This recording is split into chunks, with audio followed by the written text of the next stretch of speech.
बिस्मिल्लाहिर्रहमानिर्रहीम। अस्सलाम वालेकुम नाज़रीन, आप यूट्यूब चैनल देख रहे हैं। मैं इमरान खान हूँ। इंपॉर्टेंट खबरें हैं, लेकिन सबसे पहले मैंने आपको जो लास्ट वीलॉग में आखिरी चीज़ छोड़ी थी वो आपको बता दूँ, और वो थी आज़ाद कश्मीर के हवाले से कि वहाँ पे डेवलपमेंट क्या हो रही हैं। आज़ाद कश्मीर के लोगों को फ़तह नसीब हुई है और आज़ाद कश्मीर के लोग मुबारकबाद के मुस्तहिक हैं। मैं अहमद फरहाद साहब का ट्वीट इसलिए पढ़ के सुना रहा हूँ कि वो भी हमारे कश्मीरी भाई हैं और उन्होंने इसके ऊपर जो ट्वीट किया है वो बहुत इंपॉर्टेंट है। उन्होंने वो फैक्टर्स सारे बताए हैं जो अचीव किए हैं, जो सारे टारगेट अचीव किए हैं आज़ाद कश्मीर के शहरियों ने। उन्होंने नंबर 1 ये कहा कि मुजाहिरीन के सामने हुकूमत ने घुटने टेक दिए हैं। सदारती ऑर्डिनेंस की मनसूखी करते हुए काले कानून के तहत गिरफ्तार तमाम अफराद को रिहा करने का हुक्म दे दिया है। रहनुमाओं पर आज तक कायम की गई तमाम FIR ख़त्म। 40% प्रॉपर्टी टैक्स को कम करके 14% कर दिया गया है। बिजली के बिलों में भी फी यूनिट बड़ी कमी की मंजूरी दे दी गई है। तहरीक के दौरान बरतरफ सरकारी मुलाजमीन को बहाल करने का हुक्म दे दिया गया है। शोहदा के लवाहिकीन को नौकरियां दी जाएंगी और जख्मियों को 10 लाख फी कस दिए जाएंगे। इसके अलावा भी जो कुछ भी चार्टर ऑफ डिमांड के अंदर शामिल था उन मुतालबात की मंजूरी के लिए मुज़ाकरात होंगे और 6 माह के अंदर अंदर उन पर अमल दरामद किया जाएगा। ये जनाब नीचे इसका मुसवदा भी मौजूद है। 12 इसके पॉइंट्स हैं और जॉइंट अवामी एक्शन कमेटी 23 जनवरी 2025 की लॉन्ग मार्च कॉल वापस लेने का ऐलान करती है, क्योंकि एक बहुत बड़े लॉन्ग मार्च का भी इन्होंने ऐलान किया था और ये कहते फिर हम इस्लामाबाद आ रहे हैं, रोक सको तो रोक लो। और आज़ाद कश्मीर के शहरियों ने आज़ादी के लिए इकट्ठे होकर जिस लेवल की उन्होंने लड़ाई लड़ी है, इसकी माजी में कोई और मिसाल मिलती नहीं है। यहां पे मेरे पास एक और इंफॉर्मेशन है, वो मैं आपके साथ शेयर करता हूं कि एक्चुअली इन्होंने इसको अचीव कैसे किया। इस पे सोराब बरकत साहब, ज्यादती होगी मैं उनका नाम नहीं लूंगा, तो उन्होंने 4 बड़े बुनियादी नुकात की निशानदेही की है और यही नुकात हैं उनकी कामयाबी के। नंबर 1, अवाम ने एका कर लिया था, यानी एकदम तमाम शहर और हर दुकान बंद कर दी गई थी आज़ाद कश्मीर में। एका कर लिया था अवाम ने, उनके अंदर इत्तफाक था, इत्तेहाद था आज़ाद कश्मीर के लोगों में। नंबर 2, मुकम्मल पहिया जाम, सड़कें बंद कर दी गई, कोई गाड़ी नहीं चलने दी गई। 72 घंटे तक हर चीज़ को साकत कर दिया था। बल्कि मैं एक वीडियो देख रहा था, एक दूल्हा बेचारा पाकिस्तान से आज़ाद कश्मीर में दाखिल हो रहा था शादी के लिए, तो उस दूल्हे की गाड़ी को फिर मौके की नज़ाकत को देखते हुए या हालात को समझते हुए और उसकी मजबूरी को समझते हुए उसकी गाड़ी को मुजाहिरीन ने निकाला। उनका बहुत शुक्रिया। ये विजुअल देख के हमारे दिल को अच्छा लगा। और एम्बुलेंसों को वो निकालते थे, इमरजेंसी को वो निकालते थे। बाकी उन्होंने सारे 8 के 8 एंट्री पॉइंट हर जगह से अलग अलग बंद कर दिए थे। अवामी प्रेशर को हर घंटे बढ़ाया गया था और आपसी गुफ्तगू, आपसी इख्तलाफात वो सारे वो भूल गए थे। उन्होंने कहा जी आपसी इख्तलाफ अपनी जगह पे, बिजली का बिल हर दुकानदार को, हर घर वाले को देना पड़ता है, हम सबका मसला इकट्ठे हो जाओ। उन्होंने कहा जी टैक्स जो है ये सबके ऊपर लग जाएगा, इकट्ठे हो जाओ। ये जो कानून काला पास किया गया है ये सबके ऊपर लग जाएगा, इकट्ठे हो जाओ। और आज अगर एक पार्टी हुकूमत में है तो कल दूसरी होगी, और वैसे भी कोई पार्टी हुकूमत में नहीं है इस वक्त। ना वहाँ पे पीपल्स पार्टी की हुकूमत है, ना PMLN की हुकूमत है, ना PTI की हुकूमत है। वहाँ पे मुदाखलत के ज़रिए से एक ऐसा रजीम चेंज किया गया है जिसको कठपुतली रजीम कहते हैं। एक कठपुतली वज़ीर आज़म बिठाया गया है जिसके ज़रिए से आज़ाद कश्मीर को कंट्रोल करने की नाकाम कोशिश की जा रही है और वो कोशिश अभी तक तो कामयाब नहीं हुई। नाज़रीन, ये मैंने आपके सामने रख दिया जो आज़ाद कश्मीर में हुआ। आज़ाद कश्मीर के शहरी मुबारकबाद के मुस्तहिक हैं और उन्हें अपनी तहरीक में कामयाबी बहुत बहुत मुबारक हो। अब मैं आपको ये बताता हूँ कि ख़ास तौर पे ये जो अस्करी मसनूआत के हवाले से बाइकआउट की एक मुहिम चलाई और उसका एक इम्पैक्ट आ रहा था, उसके खिलाफ लोग खड़े होना शुरू हुए, तो आहिस्ता आहिस्ता बंदे लॉन्च हो रहे हैं। एक बंदा जो है उसको बार बार लॉन्च किया जाता है, शाहिद अफरीदी। और शाहिद अफरीदी साहब को एक दफ़ा फिर लॉन्च किया गया है। इनके जो चंद बयानात हैं वो मैं आपके सामने रख देता हूँ, फिर मैं आपको बताता हूँ कि एक्चुअली शाहिद अफरीदी साहब को कैसे लॉन्च किया जाता है। देखिए, एक चीज़ का और भी बाइकआउट करना होगा पाकिस्तानियों को। एक है एस्टेब्लिशमेंट की ऐनक। माजी में ये ऐनक हमने भी पहनी हुई थी, बहुत सारे हमारे और साथी हैं उन्होंने भी पहनी हुई थी। जब आदमी ये ऐनक पहन लेता ना फिर उसे कुछ नज़र नहीं आता, फिर आदमी को वही नज़र आता है जो एस्टेब्लिशमेंट की ऐनक आपको दिखाना चाहती है। माजी में ये ऐनकें सबको पहनाई गई है, पूरे पाकिस्तान ने पहनी हुई थी।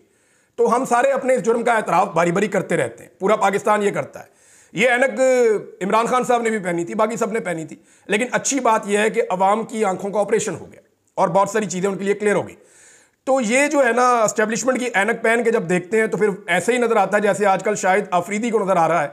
मैं आपको दिखाता हूँ उनका स्टेटमेंट क्या है। शाहिद अफरीदी साहब जनाब अली फरमा रहे हैं कि मेरी ख्वाहिश थी कि क्रिकेट खेलूं या आर्मी में जाऊं। इमरान खान को देखकर क्रिकेट शुरू की। इमरान खान नहीं होते तो क्रिकेटर नहीं बनता। याद रखिएगा कि शाहिद अफरीदी अपने हर कार्रवाई के अंदर पहले इमरान खान की तारीफ करते हैं, फिर पीठ में छुरा घोंपते हैं। अभी मैं आपको बताता हूं कि कैसे पीठ में छुरा घोंपा। इमरान खान साहब की जो ताकत है वो सोशल मीडिया है। सोशल मीडिया पर बदतमीजी और इखलाकियात से उतर कर बात होती है। लोग अपने आप को तालीम याफ्ता कहते हैं मगर बेचारों की तरबियत नहीं है। जनाब ये शाहिद अफरीदी का स्टेटमेंट है। फिर शाहिद अफरीदी ने एक और अटैक किया इमरान खान पे कि मुल्क चलाने की बात है, सारे बैठते हैं, मुल्क को लेकर चलते हैं। अगर आपकी नीयत है तो मुल्क को लेकर चलो। अगर मेरी नीयत यह है कि मैं तो बिल्कुल ठीक हूं, सामने वाला चोर है, डाकू है, ऐसा नहीं हो सकता। तो चोर और डाकू जो है बाकी पॉलिटिकल पार्टीज को इमरान खान कहते हैं। इमरान खान को कोई चोर और डाकू नहीं कहता। तो शाहिद अफरीदी ने एक बारीक वारदात इमरान खान के खिलाफ ये डाली। फिर एक और स्टेटमेंट देखें, अगर पीटीआई की हुकूमत चली गई थी तो उनको मजबूत अपोजिशन के तौर पर पार्लियामेंट में रहना चाहिए था। इमरान खान की टीम की सिलेक्शन बेहतर हो सकती थी। ये दो कीड़े मजीद निकाले शाहिद अफरीदी ने इमरान खान के अंदर। अब जरा मैं कुछ चीजें आपके सामने रख देता हूं शाहिद अफरीदी के हवाले से, बहुत जरूरी है। इनको रीलॉन्च किया गया एक मरतबा फिर और इनको मैदान में उतारा गया है। आज अगर आप गौर करें ना तो शाहिद अफरीदी साहब का जो तरीका वारदात है वो जरा मुख्तलिफ है। अगर आप इमरान खान की तारीफ करें और फिर पीठ में छुरा घोंपें तो फिर तो एक्सपोज करना बनता है ना। हाँ, अगर आप ये कहें कि मैं शहबाज शरीफ का साथी हूं या मौलाना फजलुर रहमान का साथी हूं या मैं एस्टेब्लिशमेंट का टाउट हूं या मैंने ये वाली साइड पक्की पक्की ले ली है और मैं इमरान खान को दुश्मन हूं, तो फिर तो आप इमरान खान पर तनकीद करें तो बात समझ आती है। यानी शाहिद अफरीदी साहब को जो ऐनक उन्होंने पहनी हुई है ना, इसके अंदर उनको जुल्म नजर नहीं आया। चादर और चार दीवारी का तगद्दुस पामाल हुआ वो नजर नहीं आया। मैं इमरान खान का फैन हूं, इमरान भाई कहते हैं हर जगह पे, मगर इमरान खान के गिरेबान में जब हाथ पड़ा वो शाहिद अफरीदी को नजर नहीं आया। इमरान खान का मैंडेट चोरी हुआ वो नजर नहीं आया। 26 नवंबर को डी चौक में जो पश्तूनों की लाशें पड़ी थी, बलोचों की लाशें पड़ी थी, पंजाब के शहरियों की, वो नजर नहीं आई। इस्लामाबाद में पश्तूनों के साथ गुज़िश्ता चंद दिनों से जो सलूक हो रहा है 26 के बाद से अब तक, जिस तरह पश्तूनों को रुसवा किया जा रहा है रंग और नस्ल की बुनियाद के ऊपर, वो जुल्म और जबर शाहिद अफरीदी को नजर नहीं आया। पंजाबी बोल उठे इस जुल्म के खिलाफ, मगर शाहिद अफरीदी ने इसके खिलाफ आवाज नहीं उठाई। लापता अफराद, जबरी गुमशुदगियां नजर नहीं आई। इद्दत वाला घटिया केस शाहिद अफरीदी को नजर नहीं आया। इमरान खान जिनको वो भाई कहते हैं, उनके ऊपर 188 मुकदमात का जुल्म शाहिद अफरीदी को नजर नहीं आया। आज भी जो ऐनक शाहिद अफरीदी को पहनाई गई है उसमें उन्हें सिर्फ इमरान खान की सियासी गलतियां नजर आती हैं। यानी उनको यह पता है कि 2022 में क्या हुआ, इमरान खान ने क्या गलती की, उनकी टीम अच्छी नहीं थी। कीड़े आज भी इमरान खान में निकालने। इमरान खान के दौर में महंगाई कम थी लेकिन इमरान खान बुरा है। आज महंगाई ज्यादा है लेकिन मौजूदा हुकूमत के खिलाफ एक लफ्ज अपने मुंह से नहीं निकालना। इमरान खान को भाई कहना है और इमरान खान की ही पीठ में छुरा घोंपना है। यह बार बार शाहिद अफरीदी ने किया है। इमरान खान की टीम में खराबियां नजर आ रही हैं, मौजूदा टीम में कोई खराबियां नजर नहीं आ रही। मजलूम के हक में जुल्म के खिलाफ खड़े होने की बजाय शाहिद अफरीदी साहब चुप रहते तो बेहतर था। लेकिन चुप रहना तो दूर की बात है, वो मजलूम के हक में खड़े होना भी दूर की बात है। वो मजलूम के किरदार में कीड़े निकालते हुए आपको हर दफा नजर आएंगे। शाहिद अफरीदी में, मोहसिन नकवी में, फैसल वाडा में, मुस्तफ़ा कमाल में कोई फर्क नहीं है। ये एक ही कबील के लोग हैं, सारे एक ही कबीले के लोग हैं और एक ही जगह से एनर्जी हासिल करते हैं, एक ही जगह से इनको इंफॉर्मेशन मिलती है और उसको ये फैलाते हैं। और ये बदतमीजी पता किसे समझते हैं? यानी बदतमीजी समझते हैं कि जो आदमी आवाज उठाए जुल्म के खिलाफ। मिसाल के तौर पे जुल्म करना बड़ी अच्छी तमीज है, लाशें गिराना बड़ी अच्छी तमीज है, औरतों को गिरफ्तार करना बड़ी अच्छी तमीज है, बच्चों पर तशद्दुद करना बड़ी अच्छी तमीज है, छोटे बच्चों को गिरफ्तार करना बड़ी अच्छी तमीज है, चादर और चार दीवारी का तकद्दुस पामाल करना और बार बार करना बड़ी अच्छी तमीज है, मैंडेट चोरी करना अवाम का बड़ी अच्छी तमीज है, इद्दत वाला केस जो है वो बड़ी अच्छी तमीज है, सिर्फ रंग और नस्ल की बुनियाद के ऊपर इस्लामाबाद में गिरफ्तारियां करना ये बड़ी अच्छी तमीज है, लोगों को नंगा करना तमीज वाला काम है, सहाफ़ियों को जबरी तौर पर लापता करना ये तमीज वाला काम है, अदालतों पर कब्जा करना ये तमीज वाला काम है, MNAs को उठा लेना ये तमीज वाला काम है, KP हाउस को तोड़ देना ये तमीज वाला काम है, कौमी असम्बली के अंदर अटैक करके अरकान असम्बली को उठा लेना ये तमीज वाला काम है। अगर ये सारी तमीज है ना और इसके खिलाफ बोलना बदतमीजी है तो फिर पाकिस्तानियों को फख्र होना चाहिए कि हम पाकिस्तानी भाई बदतमीजी अच्छे हैं। शाहिद अफरीदी की नज़र में अगर ये बदतमीजी है तो फिर हम सारे पाकिस्तानी बदतमीज अच्छे हैं। शाहिद अफरीदी साहब जो है ना ये लॉन्च होते हैं बार बार और ये अपनी मकबूलियत को नुकसान पहुंचाते हैं। और इसकी कीमत क्या वसूलते हैं वो किसी दिन मैं आपको बताऊंगा। लेकिन ये बड़ी ही एक घटिया तरीका है कि एक आदमी को कहना कि वो मेरे बड़े हैं, एक आदमी को कहना कि वो मेरे आइडियल हैं, एक आदमी को कहना कि वो मेरे भाई हैं, उन्हें भाई कहकर बुलाना, और उसके बाद उसके अलावा किसी और पे तनकीद ना करना। और जब जब उसके ऊपर जुल्म हो, बजाय कि उसके ऊपर होने वाले जुल्म के खिलाफ बोलने के, हमेशा उस मजलूम के ऊपर ही अटैक करना, उसके अंदर से ही कीड़े निकालना, ये कोई खैर ख्वाह नहीं कर सकता, ये बदतरीन दुश्मन भी नहीं कर सकता, ये आस्तीन का सांप कर सकता है। बहरहाल इमरान खान साहब ने इन्हें बहुत पहले पहचान लिया था। इमरान खान साहब की पहचान को सलाम है, बड़ा उनका तजर्बा है। नाज़रीन, बैरिस्टर गौर साहब ने एक स्टेटमेंट दिया है, और ये जो स्टेटमेंट है इससे मुझे इख्तलाफ इसलिए कि ज़ाती तौर पे मेरे पास इस हवाले से मालूमात मौजूद हैं। बैरिस्टर गौर ने झुटलाया है अलीमा खान साहब के एक बयान को।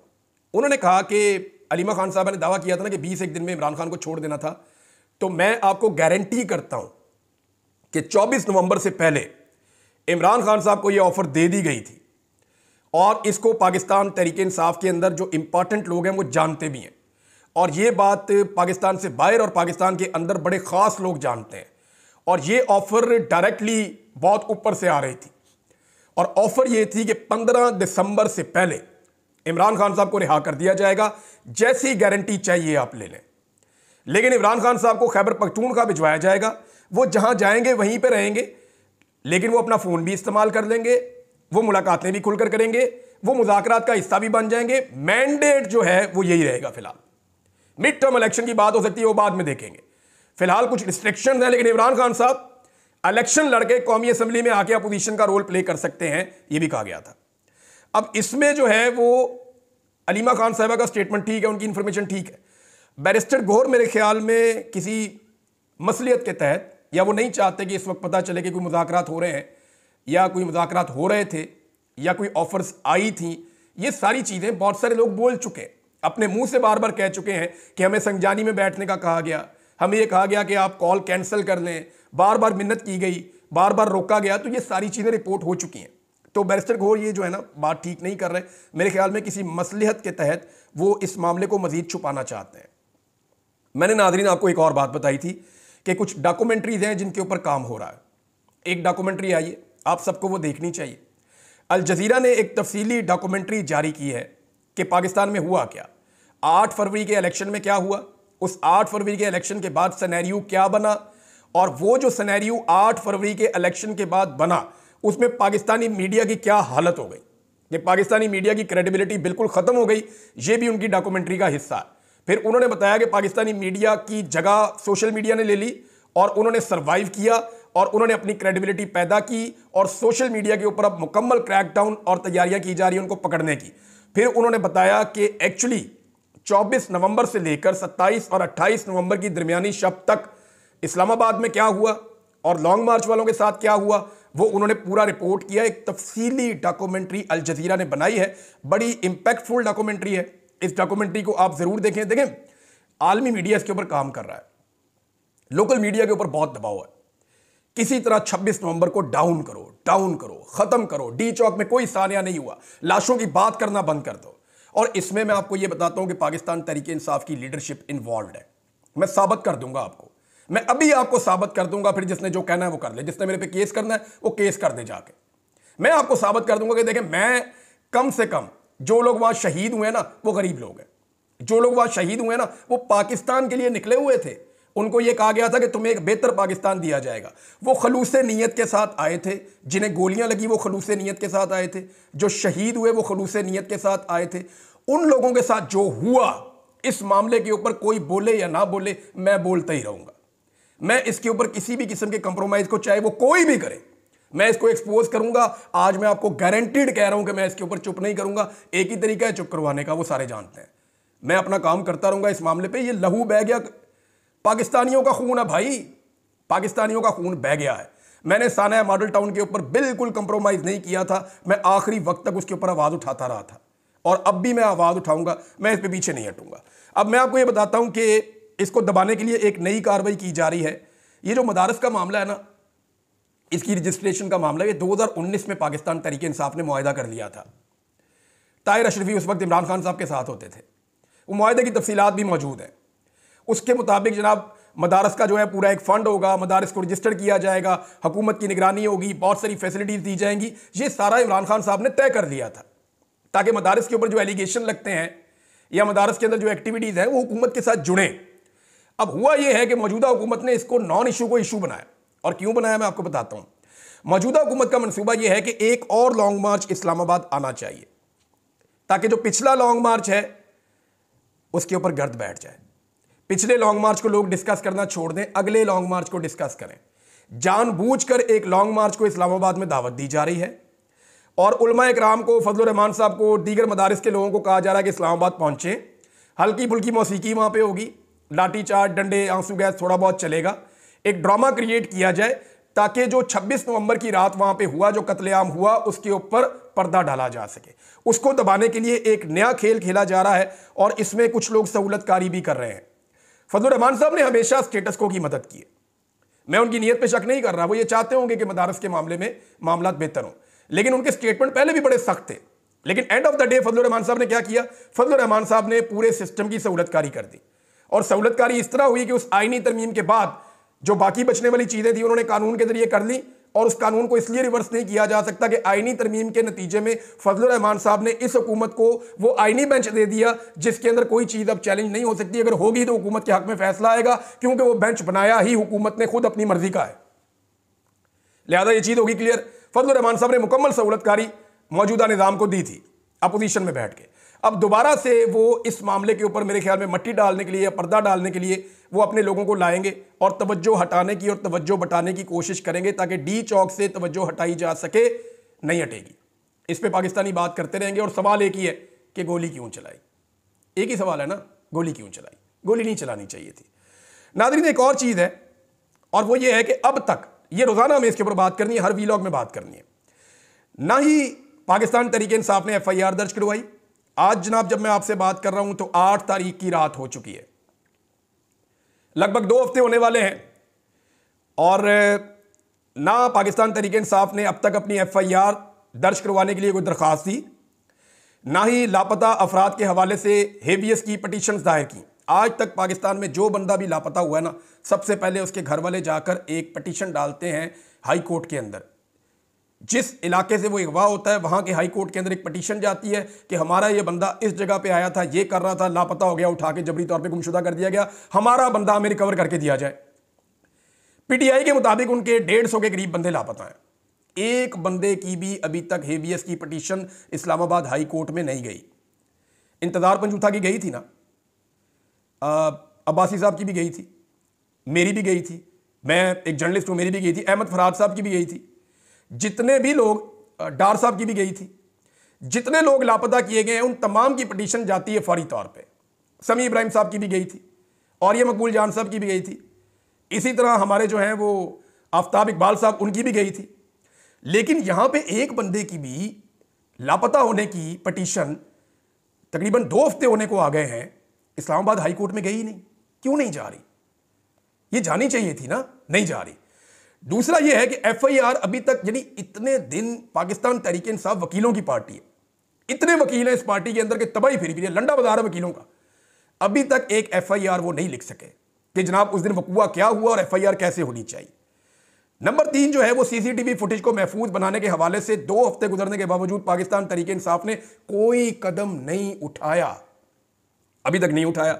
और मैं आपको यह खबर दे देता हूं कि अब CCTV फुटेज नहीं मिलनी, ये तहरीक इंसाफ उल्टी लटक जाए, ये अब जो मर्जी कर ले, इमरान खान साहब जब बाहर आएंगे अब CCTV फुटेज नहीं मिलनी, जो होना था उन्होंने वो कर लिया। अब जहां पे वो सेफ है या जहां पहुंच गई है वो वहीं पे है, अब CCTV फुटेज नहीं मिलनी। Number 3, supreme court of Pakistan में किसी ने कोई पटिशन नहीं डाली, अभी तक कोई वहां नहीं गया। और अब मैं जो आपको खबर देने लगा हूं, यह खबर सुनने के बाद मुझे बहुत मायूसी हुई, लेकिन मायूस होने से बेहतर है कि अपने हिस्से की आवाज उठाएं, अपने हिस्से की आप क्षमा जनाएं।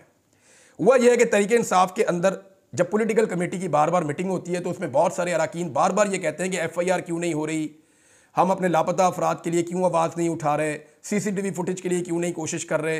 तो जो सीनियर क़यादत है ना पाकिस्तान तहरीक इंसाफ की, वो वहाँ पे कहती है कि ये टेक्निकल इशू है, इस पर काम हो रहा है। इस सीनियर क़यादत को मैं अगवा करवाऊँ ना, ये सीनियर क़यादत अगवा होना तो 2 घंटे के अंदर जाके पटिशन जमा हो जाएगी हाई कोर्ट के अंदर, 2 घंटे के अंदर पटिशन अभी आप बैरिस्टर गौर को उठा लें या किसी और को सीनियर को उठा लें, 2 घंटे के अंदर पिटीशन ना हो, इस्लामाबाद हाई कोर्ट में छुट्टी वाले दिन ये पहुंच जाएंगे, जाके पिटीशन दायर करेंगे, ये करवाएंगे। लेकिन वो गरीबों के बच्चे जो उठाए गए हैं 150, एक के ऊपर भी इन्होंने अभी तक पिटीशन दायर नहीं की। और इसमें जो है वो पिटीशन तो आएंगी और उनके ऊपर जो है वो अदालतें एक्शन भी लेंगी। वो कैसे होगा वो मैं आपको बाद में बताऊंगा। लेकिन अभी तक तरीके इंसाफ ने अगर ये कंप्रोमाइज़ है तो ये बहुत खौफनाक चीज़ है, ये बहुत खौफनाक चीज़ है। अब तक के लिए इतने, अपना ख्याल रखिएगा, अपने इस चैनल का भी। अल्लाह हाफ़िज़।